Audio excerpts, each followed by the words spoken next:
we're done. Yeah. Thank you. You came just in time. All right. So,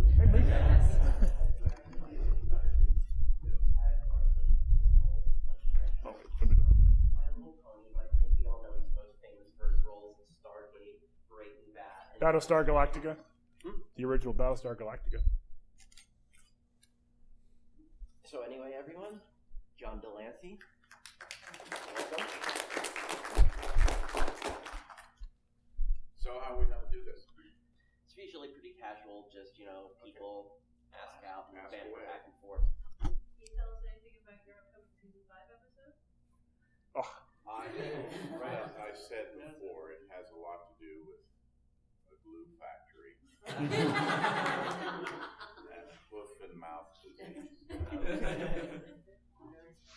Very special. Has a sort of finality to it. We could be hard here. So yesterday at the voice actors panel, which you weren't on, unfortunately, some of the voice actors talked about expanded is something that they haven't seen since something like Star Trek. And I thought it would be interesting to get your perspective on it because you've seen both Trekkies and Bronies now. So what are some of the similarities and differences between these two brands? Well, when I went through I think, the normal or usual kind of about management, which I indicated in the documentary, which, interestingly enough, which was, why are 20-year-old guys watching a cartoon? Which is exactly what the writers do. I've had an opportunity now. It was essentially a failed show. But what had happened is that Star Trek, was definitely a show intended for guys. It was a guys show. And you might not appreciate this. It's hard to, even for me, who kind of lived through it, but I wasn't maybe quite old enough at the time. But in 1965, the notion that a girl would be watching, a woman would be watching a science fiction show sort of made her over the line. She should be watching the romances, not this hardcore stuff over here. And what I found to be, what I know to be really quite extraordinary is that it was a woman who brought Star Trek back. Her name was Bijo Trimble. You might look her up, she's still alive. She was the one who created the first writing campaign. I mean, of a mega nature. NBC got 1 million letters. And I don't mean emails. I mean, you write it, and this, take it down to the post office. So there was effort. And they were flabbergasted. Nobody had ever had that happen.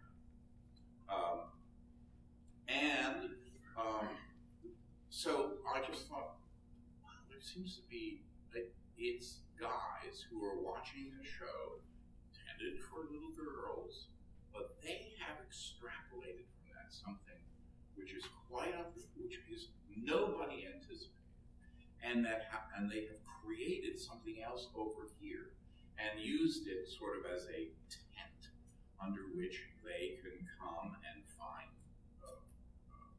community and sanctuary and stuff like that, which is exactly what took place back in '65, because having been alive back in '65 and right at that age of whatever, I was 14 or something, I can tell you that if you weren't in sports, there wasn't much else to do. You were negative. And I wasn't in sports. I just wasn't in sports. I've never been in sports. I don't get it. I don't care enough about it.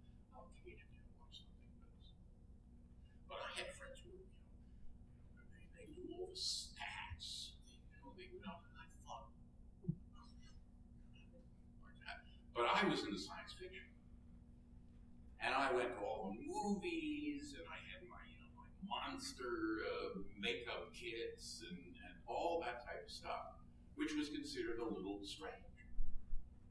So I thought, well, this is just, I'm beginning to see parallels here. Not absolute parallels, but close indications. And then, as you know, because my friend who had said, that the night that he came, when I discovered, I went, I looked at my emails and see email, and I said to my wife,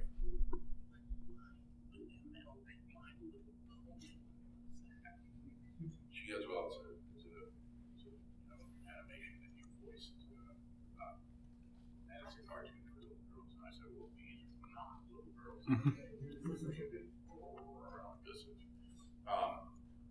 Since then, I began to piece all of this stuff together.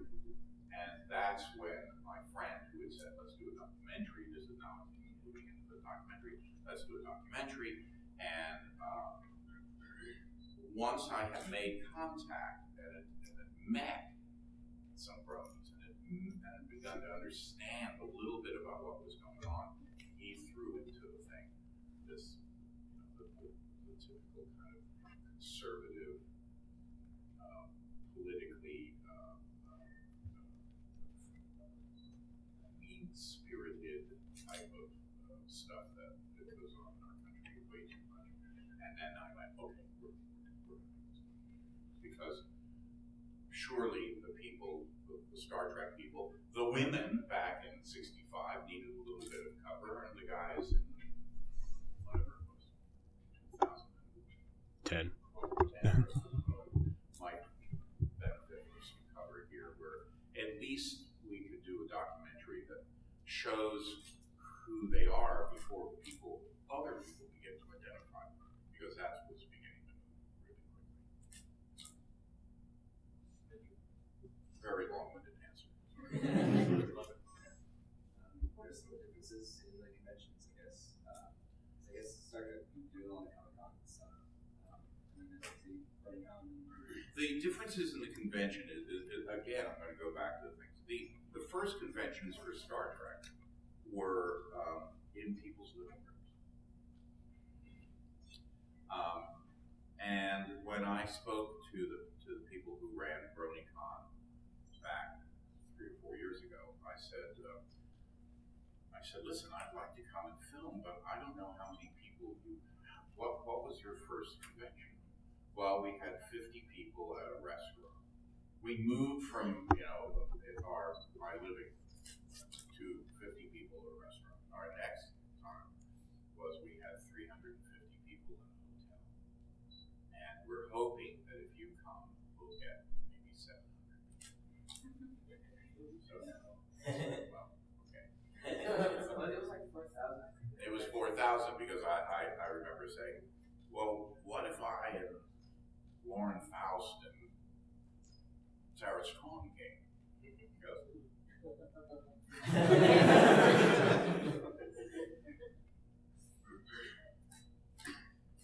So what are the differences?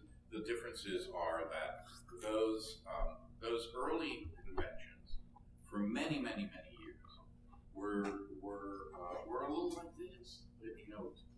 Quiet in the room. There'd be little people would talk, but all very quiet. It's when the promoters got it, they went, this is, we could use the notions of a car show and apply it to this, and so they began, monetizing. And then, so for most of us who've been doing these things for quite a while, we like the fan conventions, but they're usually more exhausting for us. But the Brony convention has remained, and it was fun yesterday when I was waiting to come on. Everybody was outside, everybody was in the hall, the music was on, everybody was dancing, or not dancing, but singing. That you do not see in Star Trek. So there's a big sense of community here, and also I think a big sense that you are doing something special, and you are involved in breaking new ground in terms of how people interact.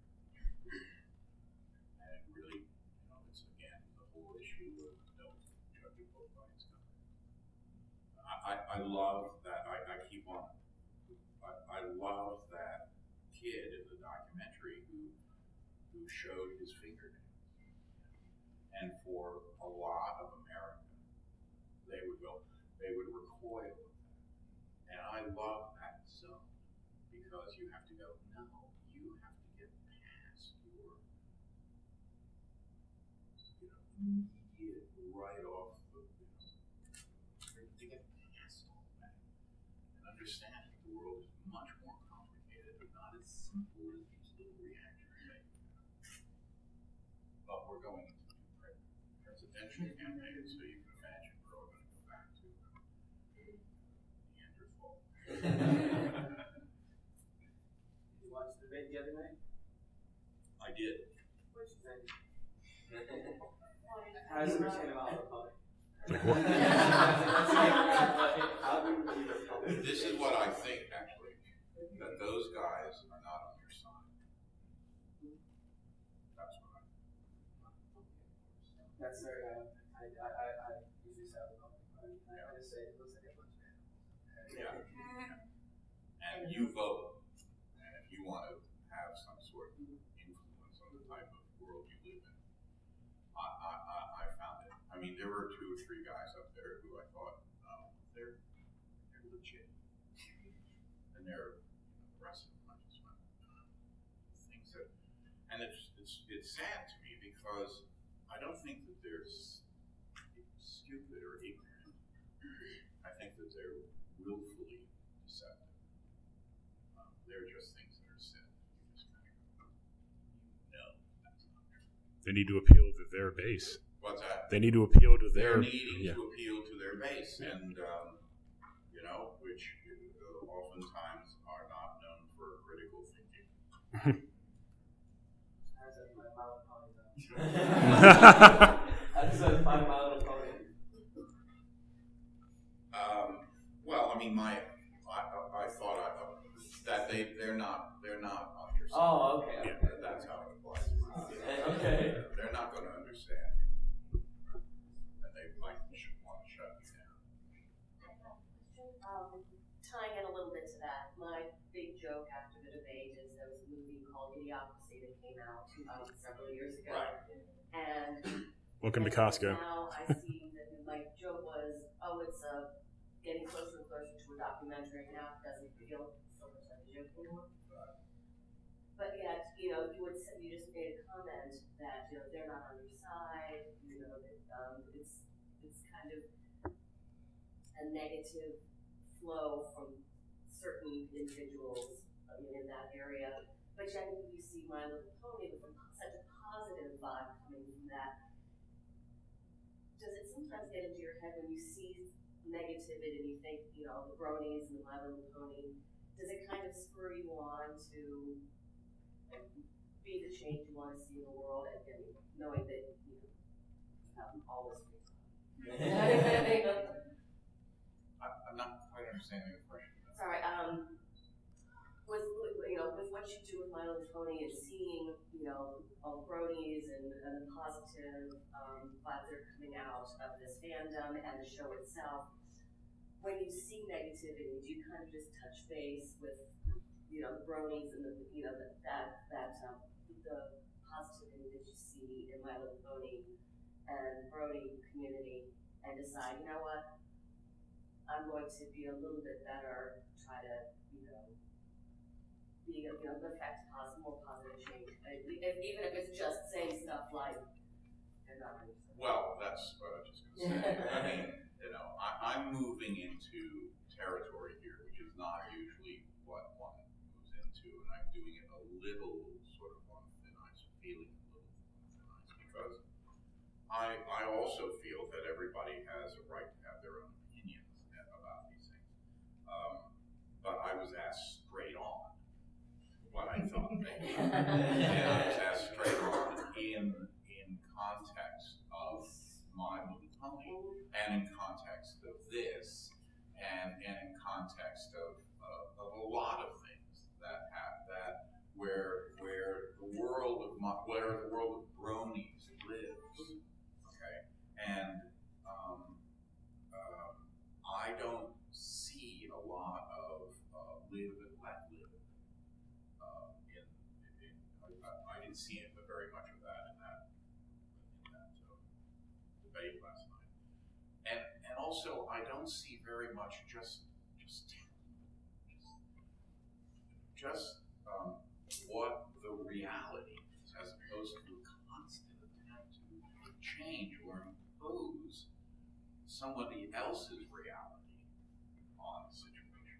And I'm skirting it a little bit. Obviously, if I were at home in the confines of my friends, if I hadn't even had a bunch of cameras on, I would be much more clear about this. But I think you can extrapolate from my sort of where I sit about this stuff. Bringing back Mark as fandoms, what have been some of your favorite fan attractions, whether it's been Pony, Star Trek, everything else you've done? Well, in both instances, like I said yesterday, we do these shows. I'll just speak on this. I do these shows. I'm a totally project-oriented person. As far as I'm concerned, I have a life that's going down a path, and then as if you were walking that path, you go, oh, well, what is that over here? And you go down that little path, but it's a little one. These are smallish paths.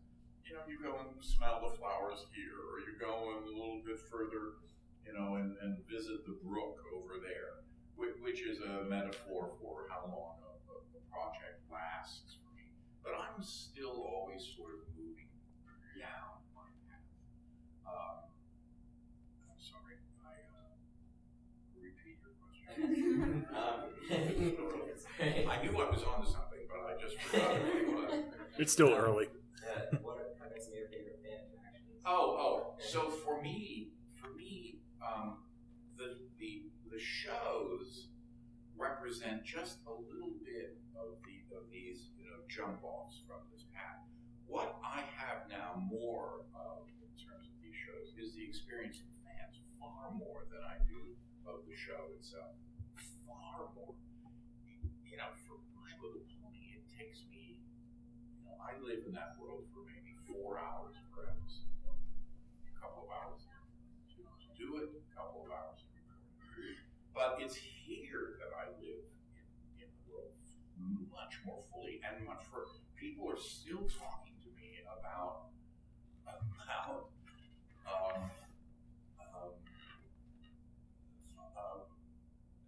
things that like for what was it like when you came in on that throne in the opening episode of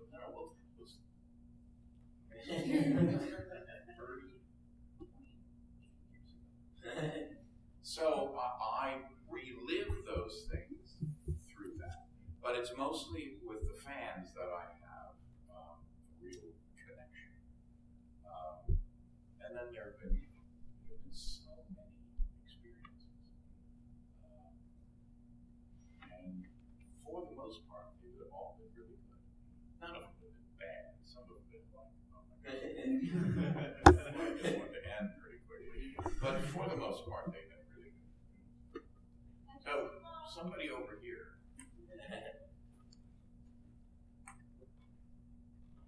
We could move over there. Yes. You did some work in a video game. What does it differ to do work in say for a video game than it does for a television show? What is that?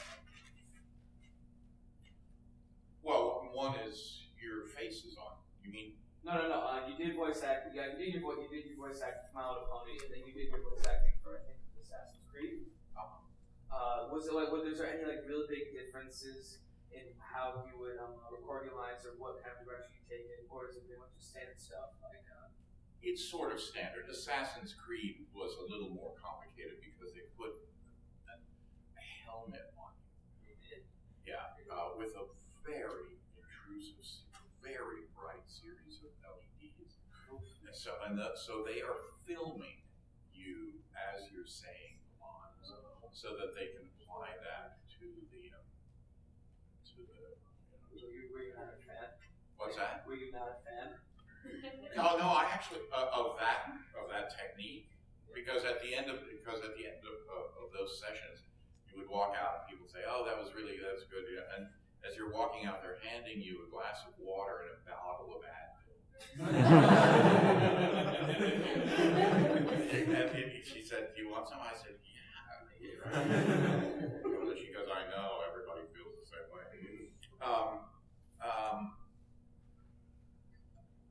I was a fan to the extent that my kids had played Assassin's Creed, and I liked. I thought the kind of detailing, the verisimilitude in terms of reconstructing Florence, Constantinople, was just terrific. Since I'm a big history, I think you were also in one of those revolutionary. Yeah, you were in one of those revolutionary. I was. But I've got. I'm in the process of finishing one for StarCraft. Whoa, the new expansion. That's awesome. And then one that I'm actually very excited about, which is I'm going there tomorrow at 4 o'clock in the morning. I'm flying to Las Vegas for the introduction of a new game called Timelines, and it's a Star Trek game. And in that, Q has screwed things up again. And has allowed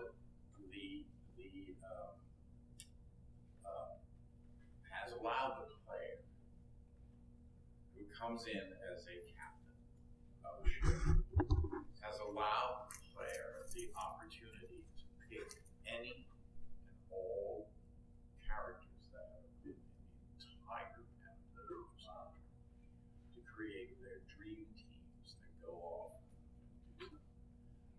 I went to, it's Disruptor Beacons is the company, and they did Game of Thrones. And these are really, I went to be with them for 5 days in Boston, and I wanted to do this particularly because normally what I do is that I just spend my time talking, I'll go in, say, 2 hours. But this was an opportunity for me to go and see exactly how it was made, and all that type of stuff. So meet all the people, the really bright people, and also to make sure, but to have confirmed to me that they were people who really loved Star Trek. I think it's important when you are dealing with a property like that, that you like the property. Nothing would be more unpleasant if somebody took over My Little Pony and sort of didn't get it. That's sort of weird, but we're doing it. No, that's not the right person. Yes. Speaking of Star Trek and captains, can you comment at all on the rumor that William Shatner may end up making a cameo, and how you sort of encourage him to do that? I love these rumors. I don't know. I see Bill frequently, so I will ask him. Well, Jim Miller was asking him on Twitter, said, "Hey, want to be a guest star?" He said, "Contact me when I get back. I'm on a trip for the next week." Yeah. No. I mean, I've told him about this. So. What was his reaction? Bill's always very interested in just about everything. So he was. I mean, and also, there's a certain, I like to think that there's a certain, it depends sometimes on who it is. And I met Bill through Leonard. Bill knows that I do some good work. I would be talking to you about something if I were interested. Yeah. More questions? Any other highlights of your career you feel like that with? Well, you need to be more specific. How much do you still remember from working on Battlestar Galactica? Is it all kind of a haze at this point? That one is a real haze. I can tell you this much, is that I got a call in the morning. I was under contract for Universal. I got a call in the morning, and it was, we have a job for you, you have to leave right away. I went, okay. I had this speech that was like this long. I mean, I'm not a great line learner. We shot at night. I had the time to learn the speech, but just barely. They put me in some crazy outfit with a headphone, and they plopped me in a canyon out in the desert with big, walls of rock on either side. And I'm there, and I'm going over the material, the camera's far away. And then they have action, and all of these, vehicles and people are, like running towards me and stuff like that. And I'm supposed to say the lines, but I'm like, oh my God. So it was more than a baptism of fire, and I got the lines out, I think, and that was it. And I was like, oh, God, get me out of here. Yeah. So, and I know it's been a few years since you've been to Bronycon. How would you say that is the experience any different this time than it was last time you were here? Because I know the fandom. Well, my experience of Bronycon the last time is that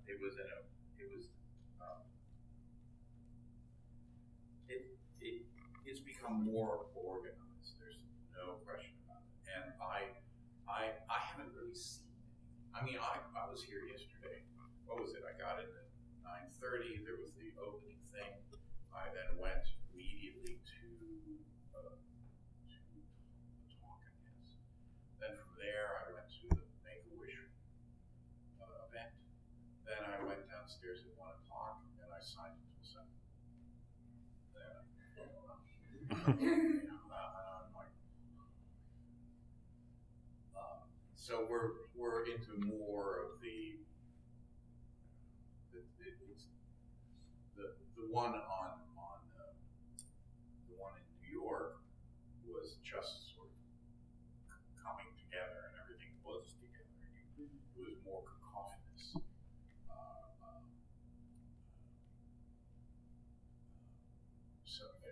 But I don't know. I haven't gone down to the dealer's room. I haven't gone anywhere, which I would very much like to do, but I just haven't. I mean, after this, in 15 minutes, I'm going to talk, and then right after that, I guess I'm going to sign. I don't even know what I did after that. Yeah. Are you voicing, so you're mainly known for Discord and My Little Pony. Are you potentially voicing any other characters coming up? Or do they want you to sort of stay in My Little Pony, or do they sort of want to keep your voice just with Discord? Well, I think that my voice is sort of distinctive enough that I've been doing Bronycon.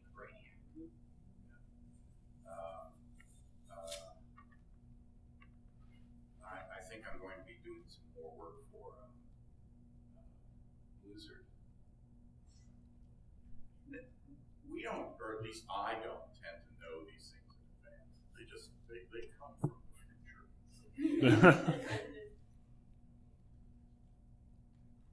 What did you think about the fact that Discord was kind of like a special guest character that appeared once Discord runners decided to start introducing those kinds of setting regular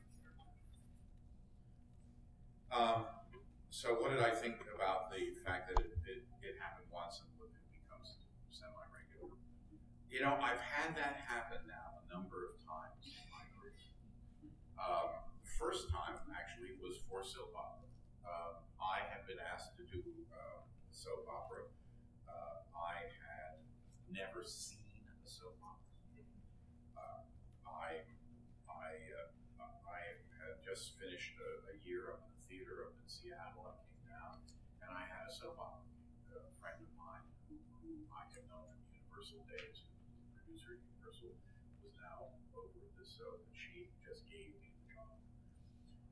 The job was to be for 5 days, and I was to play a psycho, which I had played a number of times before, and it was like rolling off the wall. But I took a look at the show and I went, they want a psycho, but they need a comedian.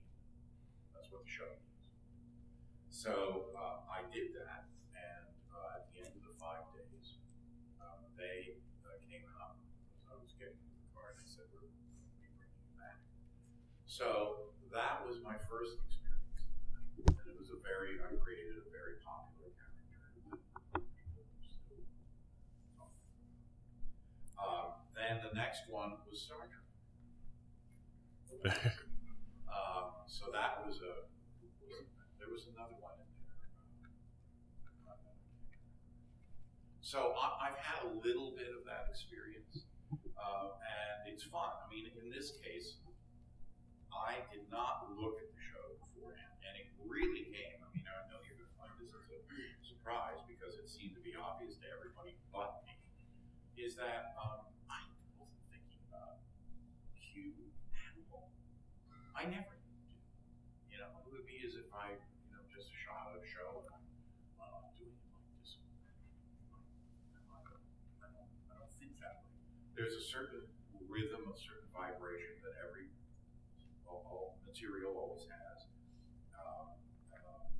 and which is different, and you work off of that, you filter it through yourself. Obviously, the component that's the same is me, but I wasn't thinking about it. It was only after, I think,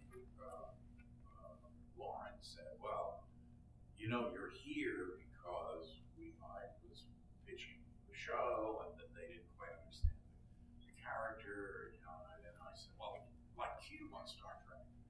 And one of the suits said, oh my God, you think we can get DeLancie? So, and then that was just, he's making a phone call. So